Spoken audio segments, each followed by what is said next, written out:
Hi, everyone, and welcome. My name is Krista, Practical Astros. I'm here with my friend Emily. Hi, Emily. How are you doing? Hey, yeah, I'm good. Emily invited me on her podcast. I guess it was 2 months ago. It was back in January. We met via a mutual friend, Sonia Geary of Celestia Astrology, and Emily holds a really beautiful space, mostly on YouTube, but you do have an Instagram too and a website, which we'll get into.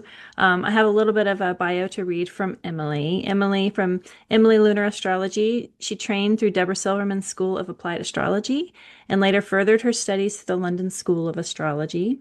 She's an astrologer, intuitive tarot card reader, and has a marvelous moon obsession, which I share. I love other folks that are moon obsessed. She learned tarot originally through Gregory Scott, an astrologer who has an interest in numerology and very accomplished in tarot too. Emily holds space for people to thrive through adversity, connect with their nature, and align with their purpose using the wisdom tools of astrology, tarot, and the lunar cycle. So, welcome, Emily. Thanks for being here. Thank you. So, these kind of conversations I like to have just to talk about practices and to put some context of people that aren't familiar with you or your channel. Can you tell us about how you got to where you are today? Today is Saturday, March 28th. The moon is currently in Leo. So, I brought some Leo props, some heart-shaped glasses, and some gold costume jewelry. But you are moon obsessed currently. But how did you become moon obsessed? How did you get into tarot? How did you get into astrology? Can you provide us some context of your story? Yeah, so when I was growing up, I lived near an observatory, and my parents took me there a few times, and um, I could try and see Mars, but it was like this tiny red dot which I couldn't really see very well, and I was short, really short. I was like, oh, that's not great. But I had kind of synchronicities and things in my life where I unfortunately I suffered quite a lot with depression when I was young, due to having dyspraxia and feeling like I was stupid. And it's the classic kind of, oh, if you're neurodivergent, it's like you don't totally fit in how everyone else does. And then it was like, well, I didn't have the language or the knowledge of why, but I I know that a lot of people when they're young actually resonate more with their moon sign than their sun sign. And I didn't realize that the Capricorn moon in me was like realizing that things felt like they were really hard, but I had the weight of the world on my shoulders, and I felt like I was responsible for so many things in my life. But when I saw the moon and it was whole and full, I thought, oh, that's so pretty. That is really feeling like I can be just as whole as that moon. I don't have to feel like I'm separate or segmented in some way. But then also I used angel rays of the sun to confirm decisions in my life. It's like, am I on the right track today? Oh, life feels horrible and hard and everything else. And then I see the angel rays in the sky, like, okay, I'm making the right decision with whatever it is that I'm contemplating over relentlessly. Um, That's beautiful. Last night, around sunset, there was a big storm cloud, and then there was this really sharp, clear like angel ray coming down, and I pointed it out to my son, and I was like, I love when that happens. Like I wasn't thinking about anything particular. I was taking him to a party, but it was like there's something, it's so striking. It just strikes through the traffic and the lights and the noise and the ambulances, and like it's like something so pure that it's just reaffirming. Like there's bigger things, there's bigger beauty, bigger truth, bigger light out there, and that's where we get the yeah. rainbow from. So I love that you would use that as an affirmation. Mm. Oh, I didn't realize this at the time, but my grandma, the name Iris, actually means rainbow messenger, Oh wow. which I found out when she passed away, and I was like Hmm. giving a tribute to her at her funeral, and it's like, oh wow, there's so much Wow. here. Because she was Yeah. typical Cancer. She literally everybody became her family, and she'd always have food in the house to nurture them with, and Mm-hmm. uh, she was the person in my life I thought, well, she's just really genuine. There's no pretense. There's no Hmm. you have to be appropriate like my very fixed parents. And it's like, um, no, with her, you walk in, as soon as you walk in the door, drop everything, she gives you a hug. Can I get you something to eat? Yeah. Yeah. That's a good grandma. There's something that has been coming up lately, and you kind of touched on it a little bit, just the roundness of the moon. But the phrase or the idea of everything in a round shape is beautiful because it's complete. There's something about the completion of a circle, the Mm, roundness of a circle. It's not, the edges are soft and it becomes beautiful and comforting and welcoming because it has this sense of belonging and completion. And I think that that has to do with the moon. I think that we mm, see that and we're like, okay, well, the moon is round, the moon is full. I can identify with that. It feels like it will envelop or encircle me. So when you were at the observatory, would you look at the moon? Like, would you look at the craters of the moon or see the rabbit or the old man in the moon? Like, what was your relationship in specific with the observatory that you would go to as a child? well, it was just more the case of that. Well, I didn't go very often. It was like literally about twice in my life, but I always wanted to go more than that. And it was more that when I was there, I could see the night sky really clear because there was obviously nothing really in its path. Well, with that area near where I grew up, it's just completely surrounded by fields. It was just beautiful. But my one or two times I managed to get to telescope, I couldn't see as much as I wanted to see. But outside, it was, well, actually, you've got this uninterrupted perfect sky, and it was, well, actually seeing Orion's belt and that sort of thing. You're like, oh, that's perfect. And then it's like, well, actually, as you say, it's like feeling the wholeness that the moon has, and rather than realizing that we can be whole too. And it's just, it was a beautiful thing. And I later on ended up struggling through chronic pain, and that's when I'd found yoga. And it was yoga with Cassandra. She's French Canadian. She's very big on YouTube. But she had a lunar yoga program that she was doing, looking at the sun each month through signs. And each time that it was a new moon, we would do yin yoga. And each time it was a full moon, we'd do a vinyasa flow. And then we'd have various different topics, which I didn't totally realize were totally connected to the zodiac at the time. I was like, oh, okay. And when her program finished, I was really quite disappointed. I was like, I really want to stay in this if only it still was continuing. Yeah.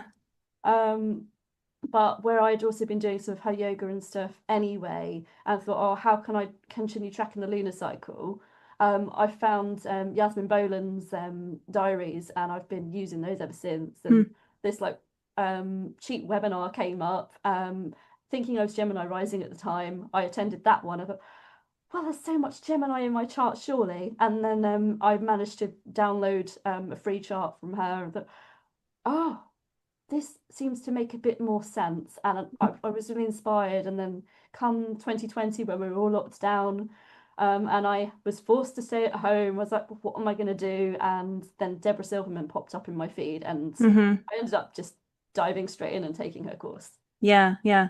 It's interesting because before we started recording, we were talking about the getting your chart rectified and finding your rising sign and Yeah, how it made sense of how you translated information through your body. And that's exactly what you did with yoga. It's like you didn't realize you were getting an astrology or lunar lesson, but you hmm, were through the body. Like the body was like preparing you for so that the mind could then seek it out, and like want that yeah, information. Like the body was like the doorway through it. So to me, it even reaffirms the rising sign, like rectification, which is really fascinating because when you study astrology and you have like a set, even if it's just the house system you use, if you change that or you realize, oh well, I got the rising sign wrong or the moon sign changed, it can really radically disrupt you to think like, well, am I this? Like, do I identify with this?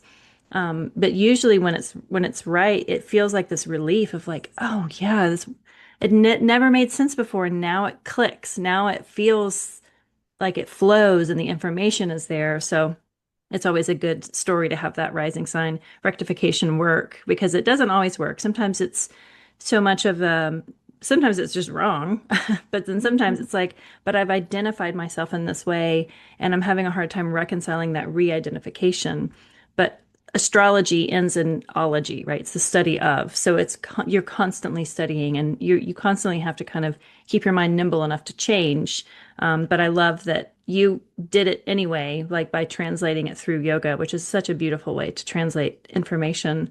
Um, so with the Deborah Silverman School, is that where you first were learning about astrology, like as a practice, as a study? Was it Yeah, through her school? Nice. yeah. Yeah, and it confirmed a lot of the elemental wisdom and like the chakra system and stuff Hmm. that I'd already been used to, and sort of actually feeling into what was going on, and then realizing that actually it's a lot deeper than that itself. So you've got the elements, but then also you've got the beauty of the signs and a few transits and things. And when I got to her final level of it, then she confirmed that I had a yod in my chart, and I was like, oh, that is so cool. Um, so, yeah. So with where did Tarot enter the picture? Was Tarot after astrology, or did it kind of come through similarly? Um, so I'd made okay, so I've made a few okay, right, my tarot friends, Luke, who's like had a yoga and tarot and human design wellness center not far from me. Um, he started saying about this WhatsApp sharing group. He said, "Oh, I'm sharing Deepak Chopra's meditations. Do you want to be in my group, my WhatsApp group?" I'm like, yeah, sure, add me. And then there was over a few days. So day 5 was create your own group, and I was like, but I don't know anyone who particularly likes astrology and tarot and whatever else I do, let alone meditation. And so I thought, do you know what? Let's just reach out to Yasmin Boland's community, and too many people joined from different time zones, Yeah. and it was quite hard to keep up and like resend different things. And I said, well, is there any way that you can add this on like YouTube or a Facebook group or something? And then that's when my YouTube channel was born, Wow. by Hmm. sharing parts of the meditation challenge. Hmm. And then eventually, once I'd done Deborah's school, then I started adding my own things and got rid of all Deepak Chopra's meditations I'd sort Hmm. of stolen in a way. As Borrowed proud, for a time. Yeah. borrowed for a Hmm. time. Um, and I realized that actually this is really quite cool to be able to share things that I know. And Hmm. it was gaining some kind of traction at the time. And things have kind of developed a bit further from there. Um, As they and do. as they do. And Yeah. then I can't remember exactly at what point. I think it was around 2022 that I discovered Gregory Scott and was looking at videos that he was sharing of, the monthly Hmm. astrologies. Um, and he was interweaving numerology as well as so it was tarot, the astrology, and the numerology all together. This is amazing. That's what I want. I wanted Yeah. to do Yeah. this and continue my lunar obsession. Hmm. So, Speaking of lunar obsession, so what I'm going to share, I always like to have some cards up of ones that resonate with the person I'm talking to. And so this, can you see my screen? yeah. Okay. So these are two of the cards. This is just from the Rider-Waite-Smith, but we have the High Priestess card and the Star card. What is it about? Well, we'll talk about the High Priestess, I'm sure, but what is it about the Star card that made you choose it for today? Well, I don't know why, but I've always been drawn to the star card. And it's kind of when I was then talking about astrology actually with my friends who I'd met through Deborah Silverman School actually.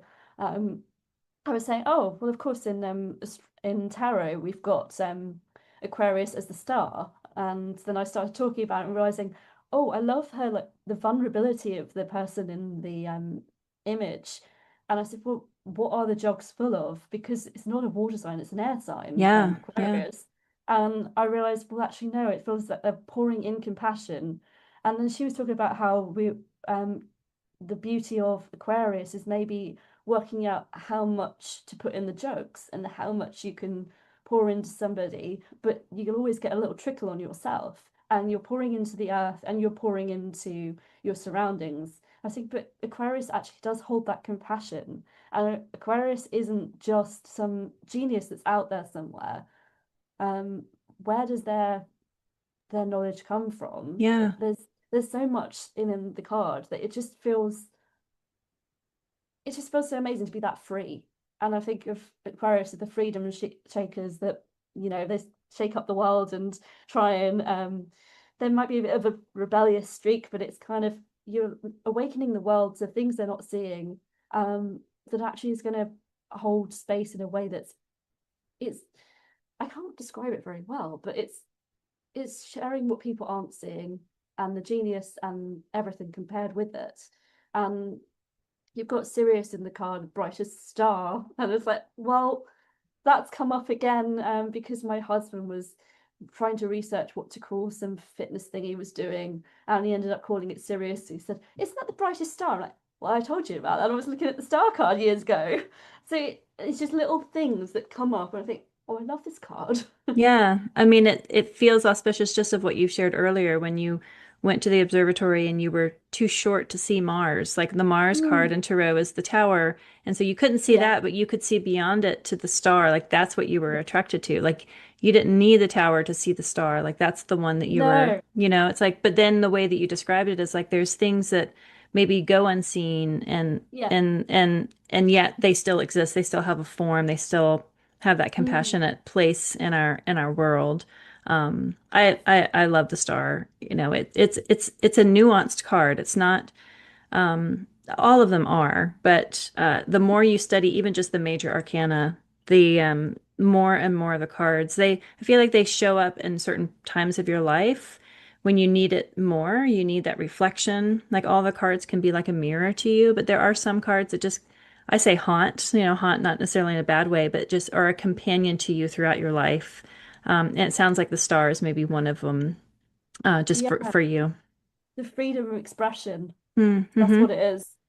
And I know within sort of the astrology side, I've got Chiron and Gemini, and I've not always felt free to express myself. So Mm-hmm. that star is that kind of Permission. that permission. Yeah. Yeah. Yeah. Yeah.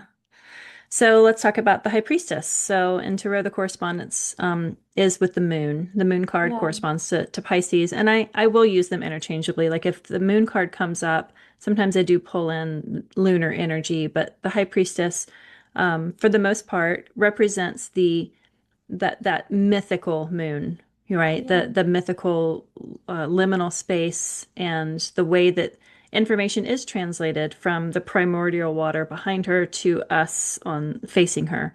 And she has the crescent moon in her feet. She has robes that kind of wrinkle like the waves that the moon controls. So, Mm. um, talk to me just about this card, and your relationship with it.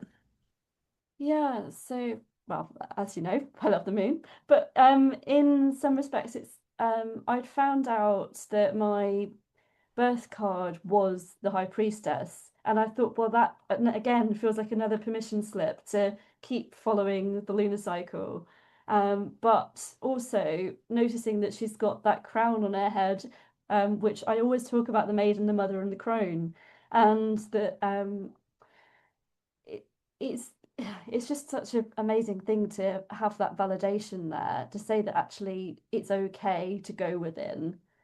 And you don't need to always be active doing things. It's okay just to be. Yeah. Um, and Another permission. Permission yeah, to, yeah. I like the polarities as well. There's the black and the white and the within and what's behind, like the fruits of being reflective in a way with those pomegranates and everything. And she's got that Torah, that key to do so. It's well, she's that power in that way, and we're allowing the divine feminine within us. And to me, that suggests then you can't talk about a divine feminine without there also being a divine masculine. I think of all the great writers, some that I love to talk about are Esther Perel and Brené Brown, and they're always talking about the both and. And this to me represents some of that both and. Yeah, the pomegranates behind her, I always think of like the knowledge of the tree of the knowledge of good and evil, like having that awareness, having the wisdom, because Yeah. in the story of the Garden of Eden, it's an apple or it's a pomegranate, it's like something, there's some sort of fruit of wisdom. And to me, that's Mm. like the tangible fruit of wisdom that the lunar card, the lunar lessons bring. When you remember, when your body remembers something, it remembers it forever. Like you have that wisdom, that embodied knowledge that maybe you don't have language for.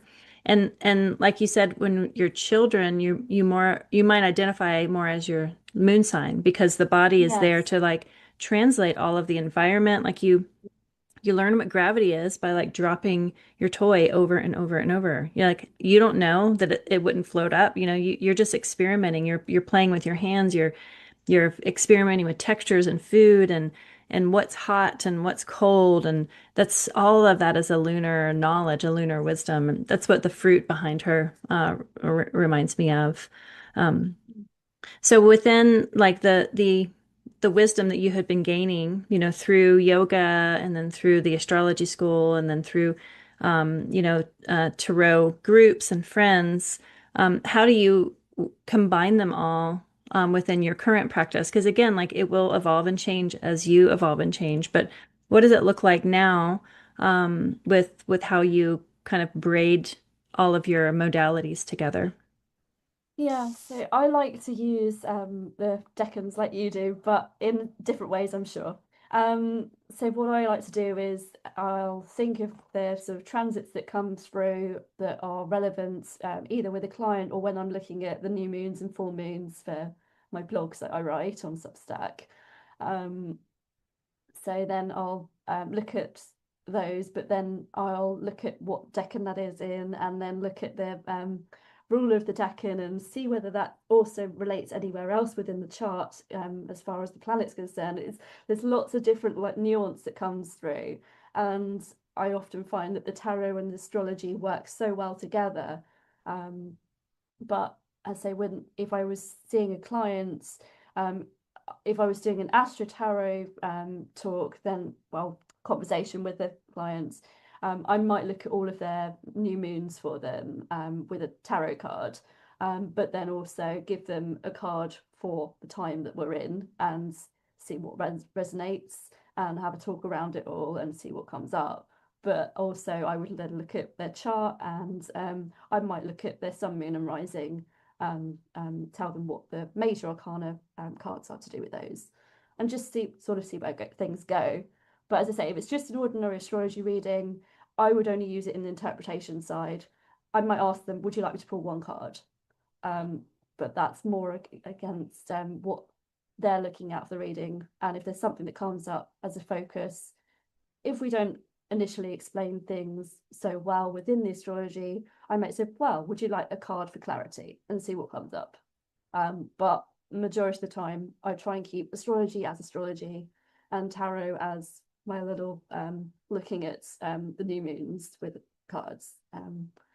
But yeah, it's good fun to combine them, and I feel that they always talk to each other very well. Definitely, yeah. What do you write about on Substack? Can you share a little bit about like kind of what's your favorite thing to write about? Because we all start writing about one thing, but then you start to kind of find your threads that you really like to do. So what's your favorite thing what compels you to go to Substack and write? I love that platform as just a way of sharing ideas. And it's such a welcoming community for all writers. So I'm just curious, like what you enjoy the most to write about in that place. Well, to be honest, I would love to be writing more and just whatever comes into my head, but Same. I don't find much time to do so, so I end up just sticking to the new and full moons. But within those, they are very long. You I put a normally lot of things in there. Yeah. That's what kind of yeah, what I want. I want you to share like the yeah, wealth and the depth that you put into those posts because yeah. it's quite a feat. So what I start off with is okay, so if we're looking at a new moon, we are associating new moons with the crone, a wise lady or wise person anyway, who holds that knowledge, that wisdom, that actually in order for things to start anew, we have to release something, and actually from that point, it's like a seed planted in the soil, or it's that that new moon energy of, right, we're in darkness. What do we want to plant of intention? So it's giving that allowing that space for somebody to do so. But then I will then look at the sign that is on the new moon. And then I will go as far as, right, well, I'll just give them what the tarot card might be for just generic major arcana tarot card bit. But then I'll also look at further throughout that, what element is associated with the particular sign. And then I'll look at the chakra system that seems to be applied to that. Then I'll start writing the blog.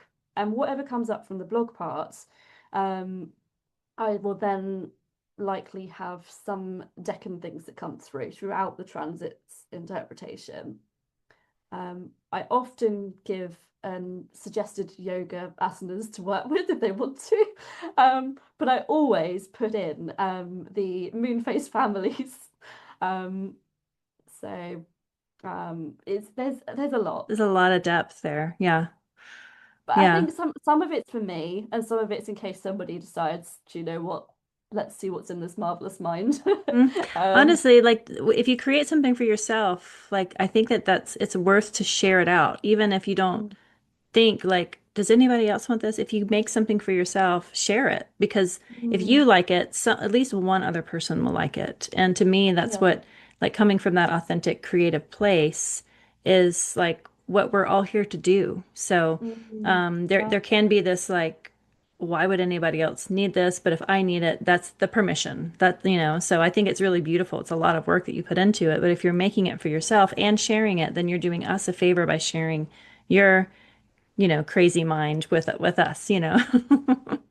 Yeah, again, it's got the embodiment piece in there. It's got to have some kind of elemental wisdom, which then tracks into the chakras and how do you work with it. Yeah. Um, So then you do, similar things, but slightly different over on YouTube. Can you talk about your YouTube channel and yeah, what you like to enjoy, what you enjoy doing over there? yeah. So on YouTube, I love to talk to people, and that is a lot of the Gemini in me. But then I'm celebrating other people and collaborating in a way that feels the most aligned. It's like, well, you tell me about you, and then we'll have a conversation that might involve some astrology, some tarot, and whatever else comes up. I do have a bit of a set format just because it then makes it easier. I always ask people about manifesting and staying consistent with what they do and any projects and things they want to share. I also like to get people to celebrate themselves because I don't feel we do that enough. So I ask people about proud moments, and naturally, I'm sure within the conversation, sort of challenges come up. I said, well, how do the things that you share actually help other people, and what have you learned? It's just evolved into a beautiful conversation, and then I'll like share little clips of that as reels, Hmm. and then make sure that I credit those people that I'm working with because I think that life, in a way, is there to be shared. And as Louise Hay says, a rising tide lifts all boats. Hmm. So I'm putting you on the spot here. Do you want to share some celebrations of some personal wins or things that you're happy to share with us right now? Or if you want to think about it, we can talk about something else. Yeah. But yeah, like what are you here to celebrate today? I'm here to celebrate beingness Hmm. rather than doing. Love it. Um, I was actually inspired by something I saw earlier. There was an astrologer, I've forgotten what her last name is, but she's Kate someone or other. And I think I reposted her reel that she was sharing. But it was a really beautiful thing because she'd had a friend that was going through cancer, and her friend was saying, well, what's my worth? What's my purpose? And she was dispelling the myth that purpose has to actually be the job you do. And I was thinking, well, when I talk about purpose, I'm also not talking just about what somebody's job is. I'm talking about what makes someone's soul feel alive, what brings their soul's evolution, what Yeah. will make them feel at their best. And whether it is literally, I spent some time doing something for me today, or I helped this person cross the road, or I helped this person by saying, "Oh, I like your earrings," because it made them realize that they were a human being as well. There's just something about embracing the humanity. Um, Yeah, it's like the moon is in Leo, and I had a conversation a few days ago with a friend who has a lot of Leo in their chart.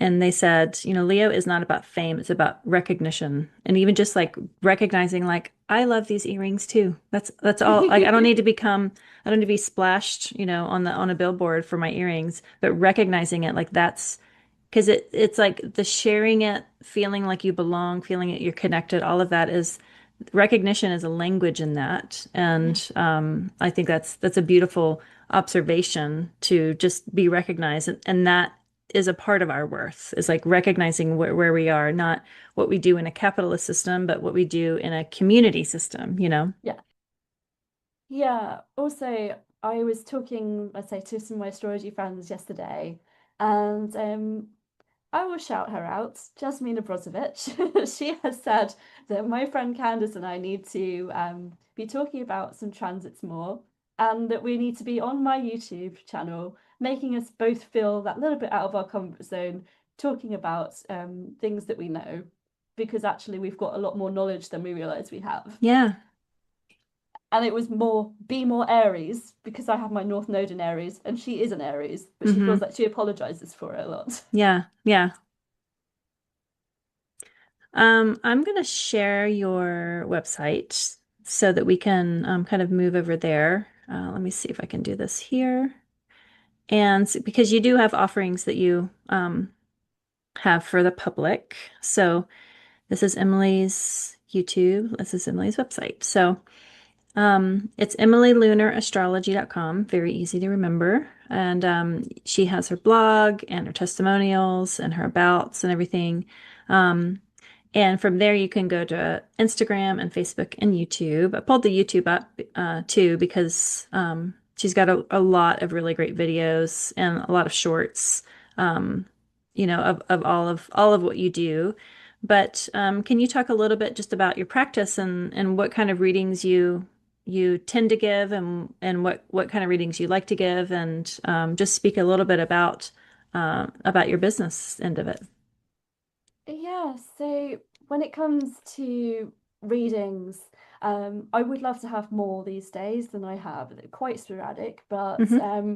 ones that I really loved doing. I had an Australian friend who I was talking on my channel to at one point, and I was on hers, and she said, "Well, will you hold some space for me? I've got this high priestess circle." I'm thinking, oh, yeah, I know about that kind of space.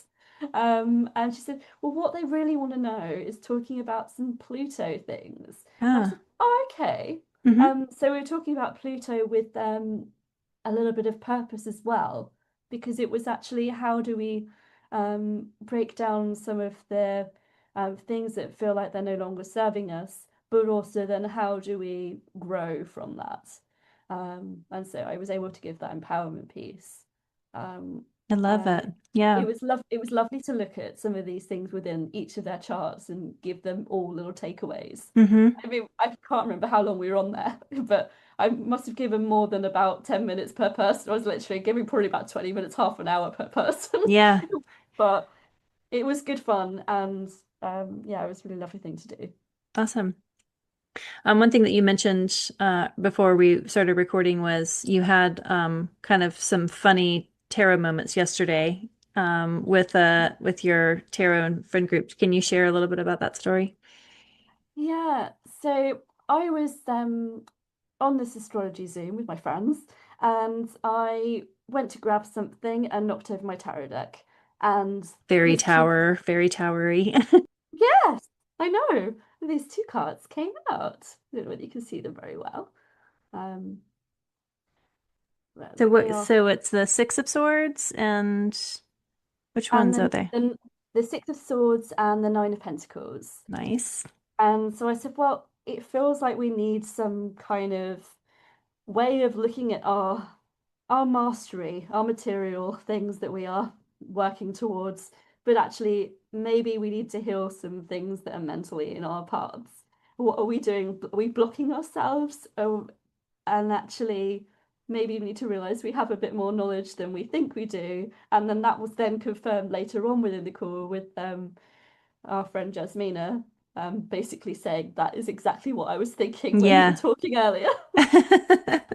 And Yeah, I then love when the cards are like they're active characters in life, like physical characters, that they'll fly out, they'll pop out, they'll just arrive in ways that you didn't weren't expecting them to. They no. definitely speak to us in that kind of a way.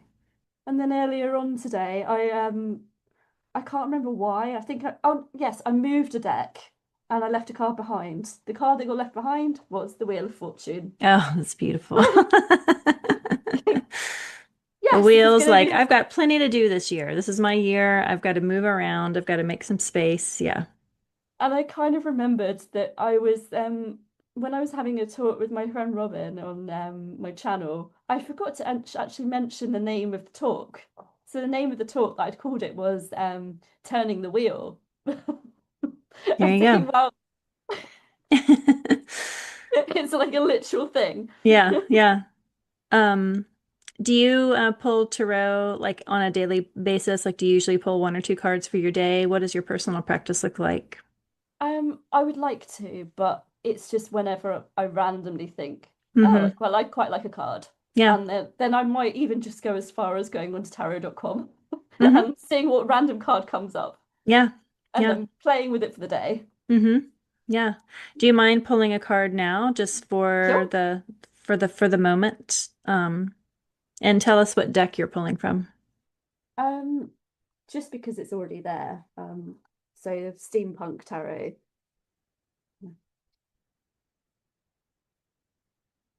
Which do we need to know? What's the vibe for today? Today is Saturday, March 28th. Hmm. We're a week into the zodiacal new year, so soon we're going to be moving into Oh, the there we sun go. going into a new decan. We've just left the Saturn Cazimi and The moon just popped out. hmm, yeah, Pisces Kind is like, I'm free of Saturn, but I do have Mars. I of like feels the like moon card when you look at the High Priestess card and you've got those two pillars. To me, the moon yeah. card is like what it looks like from the other side.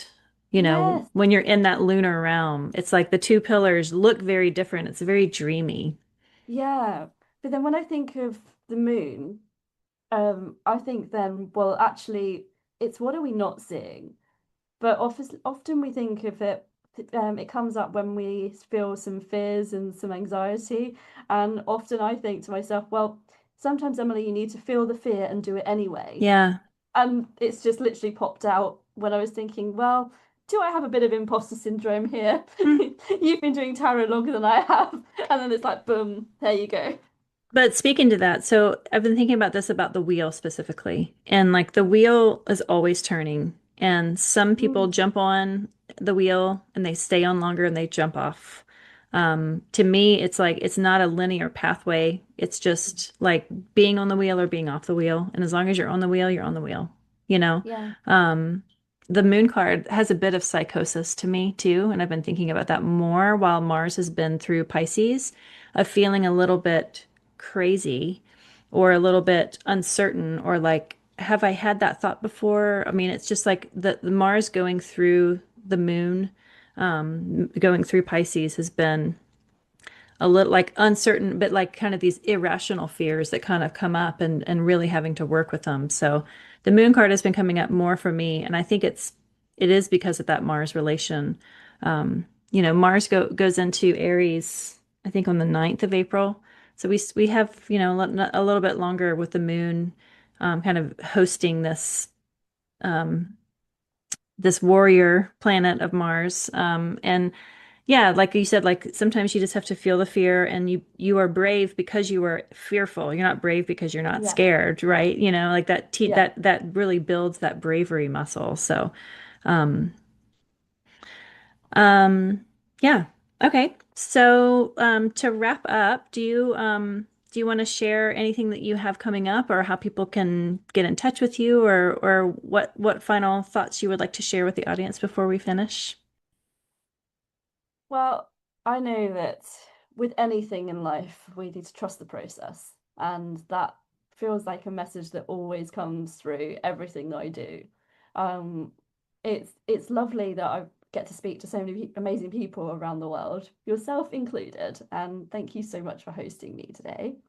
Thank you. Um, yeah, so if people do want to find me, then yes, I am on Instagram and YouTube and also on email. So email is emily@emilylunarastrology.com.